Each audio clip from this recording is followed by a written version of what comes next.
చిన్న బడ్జెట్ సినిమాలు రావడం మొదలైనప్పటి నుండి మన టాలీవుడ్‌కి ఎంతో మంది యంగ్ హీరోస్ పరిచయమయ్యారు. కొందరైతే ఫస్ట్ మూవీతోనే బ్లాక్ బస్టర్ హిట్స్‌ని అందుకున్నారు. మరికొందరు వరుసగా 2, 3 సినిమాలు హిట్లు కొట్టారు కూడా.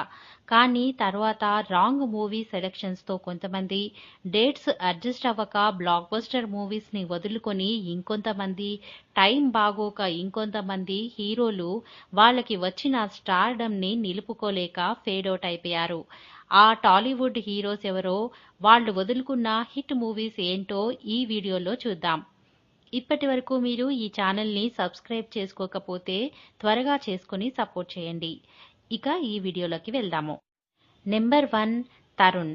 చైల్డ్ ఆర్టిస్ట్‌గా మంచి మంచి క్యారెక్టర్స్ చేసి అవార్డ్స్ కూడా అందుకున్న తరుణ్ 2000లో నువ్వే కావాలి మూవీతో హీరోగా ఇంట్రడ్యూస్ అయ్యాడు.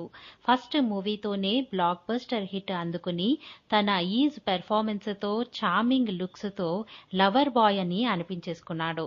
ఇంకేముంది, వరుసగా ఆఫర్స్ వచ్చేశాయి. ఇక్కడే తరుణ్ ఆచితూచి అడుగేయకుండా వచ్చిన ఆఫర్స్ అన్నీ ఒప్పేసుకున్నాడు. ఫలితంగా సెకండ్ మూవీ అంకుల్ డిజాస్టర్. లక్కీగా third movie super good films బ్యానర్లో ప్రియమైన నీకు చేసి కొంత సేఫ్ అయ్యాడు. ఆ తర్వాత కూడా ఇలాగే ఒక హిట్ ఒక ఫ్లాపు అన్నట్టుగా సాగింది తరుణ్ కెరీర్. నువ్వు లేక నేను లేను, నువ్వే నువ్వే, నిన్నే ఇష్టపడ్డాను లాంటి హిట్స్‌తో స్టార్డమ్‌ని అందుకున్నాడు. కానీ ఆ తర్వాత అన్ని మూవీసు ఫ్లాపే. ఒకటో రెండో యావరేజ్ మూవీసు. కొంచెం స్టోరీ మీద కాన్సంట్రేట్ చేసి మంచి ప్రాజెక్ట్స్‌ని సెలెక్ట్ చేసుకొని ఉంటే తనకి దక్కిన ఆ స్టార్డమ్‌ని తరుణ్ నిలబెట్టుకోగలిగేవాడు. నెంబర్ 2 ఉదయ్ కిరణ్. ఎలాంటి ఫిలిం బ్యాక్గ్రౌండ్ లేకుండా ఇండస్ట్రీలోకి అడుగుపెట్టిన ఉదయ్ కిరణ్ ఫస్ట్ మూవీ చిత్రంతోనే బ్లాక్ బస్టర్ అందుకున్నాడు. ఆ తర్వాత నువ్వు నేను, మనసంతా నువ్వే మూవీస్తో వరుసగా హ్యాట్రిక్ హిట్స్‌ని అందుకుని స్టార్ హీరో అయిపోయాడు. యూత్‌లో విపరీతమైన క్రేజ్‌ని సంపాదించుకున్నాడు.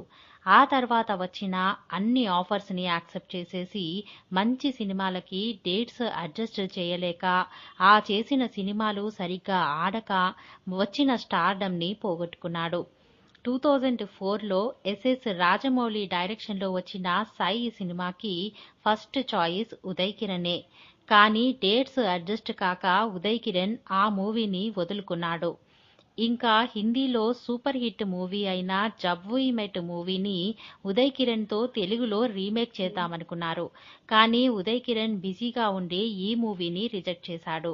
ఆ టైంలో స్టార్ హీరోస్గా ఉన్న ఉదయ్ కిరణ్ మరియు తరుణ్‌లని హీరోలుగా పెట్టి డైరెక్టర్ రవిబాబు ఒక మూవీని ప్లాన్ చేశాడు.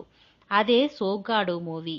మొదట ఓకే చెప్పిన ఉదయ్ కిరణ్ తర్వాత చెయ్యనని చెప్పేశాడు.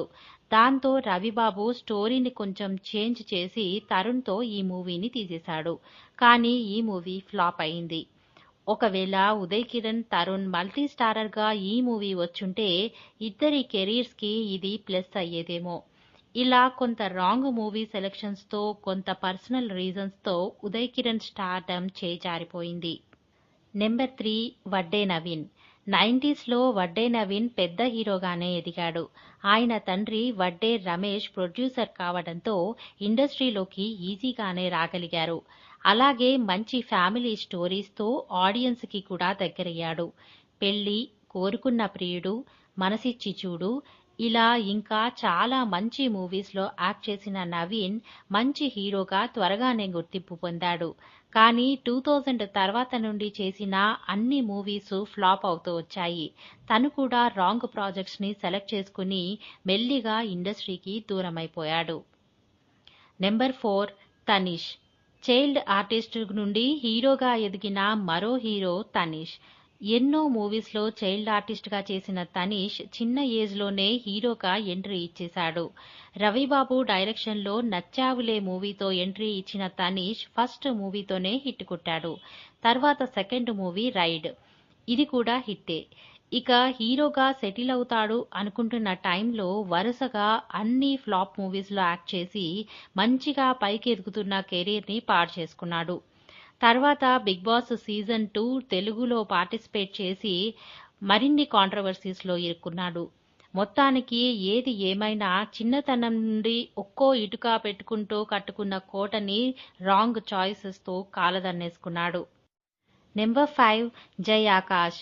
తరుణ్, ఉదయ్ కిరణ్ జనరేషన్లోనే వచ్చిన మరో హీరో జై ఆకాష్. ఆనందం లాంటి బ్లాక్ బస్టర్ మూవీతో ఓవర్ నైట్లో స్టార్డమ్ని తెచ్చుకుని యూత్లో మంచి క్రేజ్ తెచ్చుకున్నాడు. అయితే ఈ మూవీకి ముందు ఆకాష్ కొన్ని మూవీస్కి ఆల్రెడీ కమిట్మెంట్ ఇచ్చేశాడు.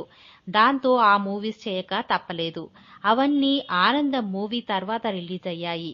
ఆ మూవీస్ ఏవి కూడా సరిగ్గా ఆడక, స్టోరీస్ బాగోక ఆకాష్కి వచ్చిన పేరుని మొత్తం పాడు చేశాయి. ఇక సెకండ్ హీరో క్యారెక్టర్స్లో కొంతకాలం అడ్జస్ట్ అయ్యాడు. ప్యారలల్గా కన్నడ ఇండస్ట్రీలో కూడా తన అదృష్టాన్ని పరీక్షించుకున్నాడు. అక్కడ కొన్ని మూవీస్ హిట్స్ సాధించాడు కానీ అనుకున్నంత ఇమేజ్ మాత్రం రాలేదు. సో ఆ రకంగా పాపం ఆకాష్ కెరీర్ చాలా దెబ్బతినేసింది. నెంబర్ 6 రోహిత్. 2001లో రిలీజ్ అయిన 16th మూవీతో తెలుగు ఇండస్ట్రీలోకి అడుగుపెట్టిన హీరో రోహిత్ ఫస్ట్ మూవీతోనే సెన్సేషన్ అయిపోయాడు. ఆ మూవీలోని దేవుడు వరమందిస్తే సాంగ్ ఈ టైంలో కూడా యూత్కి ఫేవరెట్ సాంగ్. ఓవర్ నైట్లో స్టార్ అయిపోయిన రోహిత్ నెక్స్ట్ మూవీ సెలక్షన్స్ ఏమీ పెద్దగా వర్కౌట్ కాలేదు. స్లోగా ఇమేజ్ తగ్గుతూ పోయి చివరికి ఇండస్ట్రీకి దూరం అయిపోయాడు. రీసెంట్గా టీవీలో ఒక షోలో గెస్ట్గా కనిపించి షాక్ ఇచ్చాడు. మంచి హైట్, టాలెంట్ ఉండి కూడా రోహిత్ స్టార్డమ్ని తెచ్చుకోలేకపోయాడు. నెంబర్ 7 వెంకట్. ఫస్ట్ మూవీనే ఏఎన్ఆర్ గారి కాంబినేషన్. మంచి బాడీ. ఇంకేంటి ఇండస్ట్రీకి మరో యాక్షన్ హీరో దొరికేశాడు అనుకున్నారంతా. కట్ చేస్తే చిరంజీవి అన్నయ్య మూవీలో ఒక తమ్ముడి క్యారెక్టర్లో కనిపించాడు. ఆ తర్వాత కొన్ని మూవీస్ చేసినప్పటికీ పెద్దగా గుర్తింపు రాలేదు. కెరీర్ మొదట్లోనే సెకండ్ హీరోగా మూవీస్ని సెలెక్ట్ చేసుకోవడంతో వెంకట్ కెరీర్ డల్ అయిపోయింది. ఇప్పుడు రీసెంట్గా సెకండ్ ఇన్నింగ్స్ స్టార్ట్ చేసినప్పటికీ పెద్దగా గుర్తింపు రావట్లేదు. Number 8 Varun Sandesh. Happy days, కొత్త బంగారు లోకం మూవీస్తో వరుసగా హిట్లు కొట్టి యూత్ ఐకాన్గా మారిపోయాడు వరుణ్ సందేశ్. కానీ ఆ తర్వాత చేసిన దాదాపు 20 సినిమాలు ఒక్కటి కూడా సరిగ్గా ఆడలేదు. స్టోరీలో బలం లేక కొన్ని, కంటెంట్ బాగోక కొన్ని, ఇలా డిఫరెంట్ రీజన్స్తో ఫ్లాప్ అయిపోయాయి. అలా చాలా తక్కువ టైంలోనే మంచి పేరు తెచ్చుకుని ఫేడౌట్ అయిపోయాడు Varun Sandesh. Big Boss season 3లో పార్టిసిపేట్ చేసిన తర్వాత ఒక మూవీ చేసినప్పటికీ అది కూడా ఫ్లాప్ అయింది. నెంబర్ 9 వేణు తొట్టెంపూడి. స్వయంవరం మూవీతో తెలుగు ఇండస్ట్రీలో అడుగుపెట్టిన వేణు ఫస్ట్ మూవీనే సూపర్ హిట్. ఆ తర్వాత కూడా చాలా మంచి మూవీస్లో యాక్ట్ చేస్తూ ముఖ్యంగా ఫ్యామిలీ ఆడియన్స్కి బాగా దగ్గరయ్యాడు. చిరునవ్వుతో, హనుమాన్ జంక్షన్, పెళ్ళాం ఊరెళితే లాంటి మంచి హిట్స్ని కూడా అందుకున్నాడు. అంత క్రేజ్ సంపాదించుకున్న వేణు కెరీర్ సడన్గా వరుస ఫ్లాప్స్తో డల్ అయిపోయింది. దాంతో వేణు మూవీస్లో కనిపించకుండా పోయారు. ఇప్పుడు రీసెంట్గా రవితేజ హీరోగా వస్తున్న రామారావు ఆన్ డ్యూటీ మూవీలో 10 ఇయర్స్ తర్వాత మళ్ళీ యాక్ట్ చేస్తున్నారు. ఈ సెకండ్ ఇన్నింగ్స్ వేణుకి ఎలా కలిసి రాబోతుందో చూడాలి. నెంబర్ 10 అబ్బాస్. 1996లో వచ్చిన ప్రేమదేశం మూవీ ఒక సెన్సేషన్. ఆ మూవీలో హ్యాండ్సమ్ కుర్రాడు అబ్బాస్ అమ్మాయిలకి, అబ్బాయిలకి కూడా తెగ నచ్చేశాడు. అబ్బాయిలైతే ఆ మూవీలోని అబ్బాస్ హెయిర్ స్టైల్ని కాపీ కొట్టేవాళ్ళు. ఆ తర్వాత వరుసగా ఆఫర్స్ వచ్చాయి. అటు తమిళ్లోనూ ఇటు తెలుగులోనూ కూడా ఎన్నో ఆఫర్లు. కానీ ఏ మూవీ కూడా పెద్దగా ఆడింది లేదు. మెల్లిగా సైడ్ హీరో క్యారెక్టర్స్లోకి వెళ్ళిపోయాడు. ఆ తర్వాత ఇక చేసేది లేక కనుమరుగైపోయాడు. రాంగ్ మూవీ సెలెక్షన్స్తో కెరీర్ని సరిగ్గా ప్లాన్ చేసుకోలేకపోయిన అబ్బాస్ 1 మూవీ వండర్గా నిలిచిపోయాడు. మరి వీళ్ళలో మీకు ఏ హీరో మూవీస్ ఇష్టమో కామెంట్స్లో షేర్ చేసుకోండి.